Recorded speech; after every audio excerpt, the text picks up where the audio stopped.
पिछले कुछ दिनों से मैं रोज़ दिल्ली में एयर पोल्यूशन के जो फिगर्स हैं वो ट्वीट कर रहा हूँ।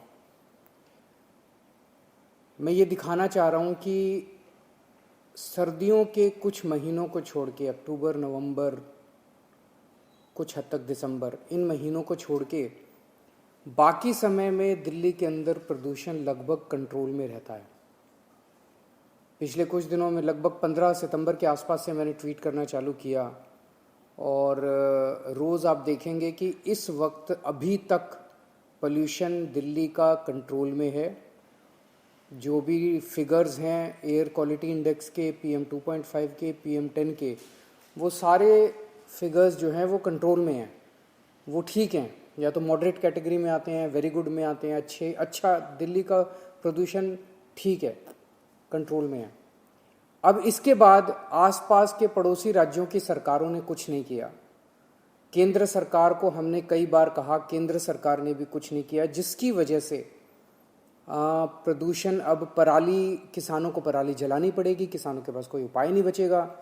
तो वो पराली से जो धुआं आएगा, उस धुएं की वजह से दिल्ली के अंदर प्रदूषण होगा। ये अगले कुछ दिनों के अंदर हम देखेंगे। पराली के धुएं को लेके पराली जलाने का अब ऑल्टरनेट निकल आया है। दिल्ली सरकार ने आरोप प्रत्यारोप करने के बजाय समाधान निकाला है। हम केंद्र सरकार से भी लगातार संपर्क में हैं और हम उम्मीद करते हैं कि इसको ज़्यादा से ज़्यादा लागू किया जाएगा। जब से आम आदमी पार्टी की पिछले 7 साल में दिल्ली में सरकार है, दिल्ली के 2 करोड़ लोगों के साथ मिलके हम लोगों ने प्रदूषण को कम करने के कई उपाय किए हैं और इसमें खासकर मैं दिल्ली के लोगों का शुक्रिया करना चाहूँगा, उन्हें बधाई देना चाहूँगा, उन्हें धन्यवाद करना चाहूँगा कि दिल्ली के लोगों ने बढ़ चढ़ के प्रदूषण को कम करने में हिस्सा लिया। मोटे मोटे तौर पे 10 कदम अभी तक हम लोगों ने उठाए। पहला, दिल्ली में 24 घंटे बिजली कर दी। इसकी वजह से ढेरों जनरेटर चला करते थे दिल्ली में, ढेरों जनरेटर, कई हजार लाख जनरेटर चलते थे, वो जनरेटर बंद हो गए और उन जनरेटर्स के बंद होने से जो धुआं निकलता था दिल्ली के अंदर वो बंद हो गया। ये बहुत बड़ा कारण है दिल्ली के अंदर प्रदूषण कम होने का। दूसरा, डस्ट पोल्यूशन के ऊपर हमने काबू पाने की कोशिश की।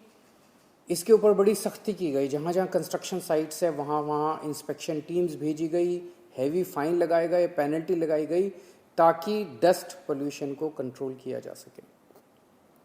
तीसरा, पेरिफेरल एक्सप्रेस वे बना। दिल्ली के दोनों तरफ जो ट्रक, रात को हम देखते थे कितने ट्रक दिल्ली के अंदर आया करते थे, वो पोल्यूशन करते थे सारी रात, और सुबह जब हम उठते थे बाहर वॉक करने जाते थे तो कितना पोल्यूशन होता था। अब केंद्र सरकार ने जो पेरिफेरल एक्सप्रेस वे दोनों तरफ बनाया है, उसकी वजह से सारे ट्रक जो हैं, जो दिल्ली के अंदर जिनको नहीं आना, वो बाहर निकल जाते हैं। चौथा, 2 थर्मल पावर प्लांट थे दिल्ली में, जिन कोयले से बिजली बनाने वाले, जिनकी वजह से हवा के अंदर छोटे छोटे कोयले के कण चले जाते थे, वो आपकी सेहत के लिए बड़े खराब होते थे। वो दोनों थर्मल पावर प्लांट बंद कर दिए गए। आज दिल्ली पूरे देश का अकेला ऐसा राज्य है जहां के अंदर कोई थर्मल पावर प्लांट नहीं है। पांचवा, उद्योगों, दिल्ली के अंदर जो इंडस्ट्री है वो पहले जो फ्यूल इस्तेमाल करती थी, वो फ्यूल जो है वो बड़ा पोल्यूशन करता था। हमने सारी इंडस्ट्रीज के अंदर वो पोल्यूशन बंद कर दिया, पोल्यूशन वाला फ्यूल, और अब 100% इंडस्ट्री दिल्ली के अंदर पाइप्ड नेचुरल गैस इस्तेमाल करती है, जिससे प्रदूषण नहीं होता। ये भी बहुत बड़ा एक काम किया गया। ट्री ट्रांसप्लांटेशन पॉलिसी लाई गई। जब भी कोई बड़ा प्रोजेक्ट होता है, मान लीजिए सड़क बननी है, तो पता चलता है इतने पेड़ काटने पड़ेंगे। अब विकास के लिए कई बार काटने भी पड़ते हैं, लेकिन हम ट्री ट्रांसप्लांटेशन पॉलिसी लेके आए कि इतने बड़े बड़े पेड़ अगर उनको काट दिया जाए तो ये एक तरह से हमारे लिए नुकसान है। कई 100 साल पुराने पेड़, उन पेड़ों को अब काटा नहीं जाएगा। उन पेड़ों को वहाँ से उखाड़ के कहीं और, दिल्ली में कहीं और उनको लगा दिया जाएगा, ताकि पेड़ों का नुकसान ना हो सके, पेड़ कम ना हो। ग्रीन दिल्ली ऐप बनाया गया। इसमें अभी तक लगभग 23,000 शिकायतें आई हैं। इसमें अगर कहीं भी कोई धुआं उठ रहा है, कहीं कोई कूड़ा जलाया जा रहा है कहीं, तो आप शिकायत कर सकते हैं। 23,000 शिकायतें आई हैं, उनमें से 93% शिकायतों का निपटारा कर दिया गया है। ग्रीन वॉर रूम एक बनाया गया है जिसमें सारे डेटा की लगातार रियल टाइम बेसिस पे एनालिसिस होती है। पराली का डेटा आता है, डेली पोल्यूशन का डेटा आता है, डेली एयर क्वालिटी का डेटा आता है। सुप्रीम कोर्ट के आदेश अनुसार ग्रेडेड रिस्पॉन्स एक्शन प्लान लागू किया गया दिल्ली के अंदर, जिसका काफ़ी अच्छा असर हुआ। और 10वां कदम है कि इलेक्ट्रिक व्हीकल पॉलिसी दिल्ली के अंदर लागू की गई, जिसकी सबने तारीफ की है। और धीरे धीरे जैसे जैसे दिल्ली पेट्रोल और डीजल के व्हीकल छोड़ के इलेक्ट्रिक व्हीकल की तरफ बढ़ेगी, वैसे वैसे दिल्ली के अंदर और पोल्यूशन कम होगा। इन सर्दियों के लिए हमने 10 पॉइंट्स का एक्शन प्लान बनाया है। सबसे पहला पराली। जैसा मैंने बताया कि पूसा इंस्टीट्यूट की मदद से एक डीकम्पोजर बनाया गया है, घोल बनाया गया है। डीकम्पोजर मतलब घोल, एक ऐसा घोल बनाया गया जिसको छिड़काव करने से किसानों को पराली जलाने की जरूरत नहीं पड़ती। दिल्ली के अंदर ये सरकार मुफ्त में छिड़काव कर रही है, सारे किसानों के लिए मुफ्त में छिड़काव कर रही है। ये छिड़काव जो है ये पंजाब सरकार भी कर सकती है, हरियाणा सरकार भी कर सकती है, उत्तर प्रदेश सरकार भी कर सकती है, उनको भी करना चाहिए। दूसरा, एंटी डस्ट कैंपेन जो हमारा है उसको और सुदृढ़ किया जा रहा है। 75 टीमों का गठन किया गया है पूरी दिल्ली के अंदर। ये 75 टीमें जाके जो जहाँ जहाँ कंस्ट्रक्शन चल रही है वहाँ पे मुआयना करेंगी, और अगर कहीं पे भी डस्ट पाया जाता है तो उस पर हैवी पेनल्टी लगा के उसको डस्ट को कंट्रोल किया जाएगा। तीसरा, कूड़ा जलने को रोकने के लिए हमने 250 टीम्स की पेट्रोलिंग चालू की है। कहीं भी अगर कूड़ा जलता हुआ पाया जाएगा तो इसको रोका जाएगा और उसके ऊपर फाइन किया जाएगा। चौथा, पटाखों के ऊपर बैन लगा दिया गया है। पटाखे खरीदने और बेचने दोनों पाबंदी है। पांचवा, स्मॉग टावर। आपने देखा होगा कि देश का पहला स्मॉग टावर दिल्ली में बना है। बहुत सक्सेसफुल इसके नतीजे आ रहे हैं। कुछ दिन और इसका अध्ययन करेंगे, अगर सक्सेसफुल अच्छा रहता है तो इसको दिल्ली के और कई सारे हिस्सों में लगाया जाएगा।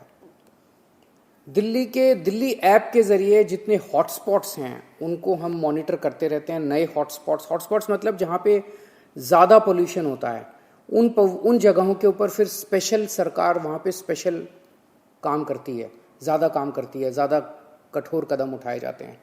ऐसे हॉटस्पॉट्स पे लगातार निगरानी रखी जा रही है और स्पेशल टीम्स बनाई गई हैं इन हॉटस्पॉट्स को ध्यान में रखने के लिए। ग्रीन वॉर रूम जो है उसको और सुदृढ़ किया जा रहा है।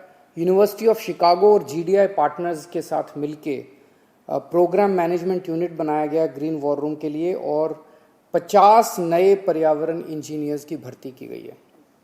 ग्रीन दिल्ली ऐप जो है इसका लगातार इस्तेमाल किया जा रहा है, और ग्रीन दिल्ली ऐप के ज़रिए आप भी इसको डाउनलोड कीजिए। कहीं अगर आपको दिखाई दे कि कहीं पे कूड़ा जल रहा है या कहीं पोल्यूशन है, आप हमें बताइए, हमारी टीम वहाँ तुरंत पहुँच के उसके ऊपर कार्रवाई करेगी। इको वेस्ट पार्क, देश का पहला इको वेस्ट पार्क दिल्ली में बनाया जा रहा है 20 एकड़ में। ये जो ई वेस्ट के फैलने से जो प्रदूषण फैलता है उसको करने के लिए ई वेस्ट पार्क दिल्ली के अंदर बनाया जा रहा है। और वाहनों से होने वाले प्रदूषण को कंट्रोल करने के लिए 64 ऐसे सड़कों का चिन्हित किया गया है, आइडेंटिफाई किया गया है जहाँ पे ज़्यादा जाम लगते हैं और उसकी वजह से पोल्यूशन होता है। वहाँ पे जाम को रोकने के कदम उठाए जाएंगे। पीयूसी, पोल्यूशन अंडर सर्टिफिकेट जो हैं उनको कठोरता से जांच करने के लिए लगभग 500 टीमों का गठन किया गया है। और 10 साल से ज़्यादा पुराने पेट्रोल और 15 साल से ज़्यादा पुराने डीजल व्हीकल्स को स्क्रैप करने का अभियान चलाया जा रहा है। ज़्यादा से ज़्यादा जनता की इसमें भागीदारी सुनिश्चित की जाएगी। पोल्यूशन को कंट्रोल करने के लिए एक जन अभियान चलाया जाएगा। वो जन अभियान में क्या क्या होगा इसको मैं कुछ दिन के बाद, उसकी सारी प्लानिंग की जा रही है, एग्जीक्यूशन की तैयारी की जा रही है। कुछ दिन के बाद मैं वो जन अभियान की आपके सामने रखूँगा, और हम चाहेंगे कि दिल्ली की जनता बढ़ चढ़ के पोल्यूशन कंट्रोल करने में मदद करे।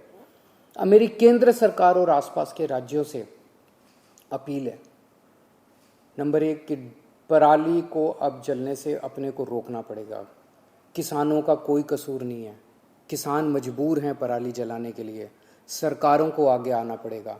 अगर दिल्ली सरकार कर सकती है तो बाकी सरकारें भी कर सकती है। जैसे दिल्ली सरकार फ्री में सारे किसानों के खेतों में छिड़काव कर रही है इस घोल का, बाकी सरकारें भी अपने अपने किसानों के खेतों में छिड़काव करें।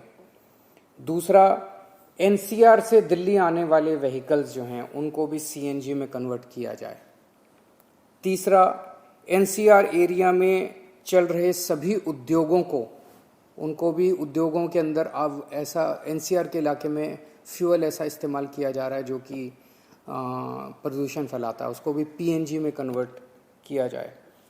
पड़ोसी राज्यों के अंदर जो थर्मल पावर प्लांट चल रहे हैं जिसका धुआं, जिसके कण जो हैं छोटे छोटे वायु में आते हैं, उन थर्मल प्लांट्स को या तो बंद किया जाए या नई तकनीक का इस्तेमाल करके उनमें कन्वर्ट किया जाए।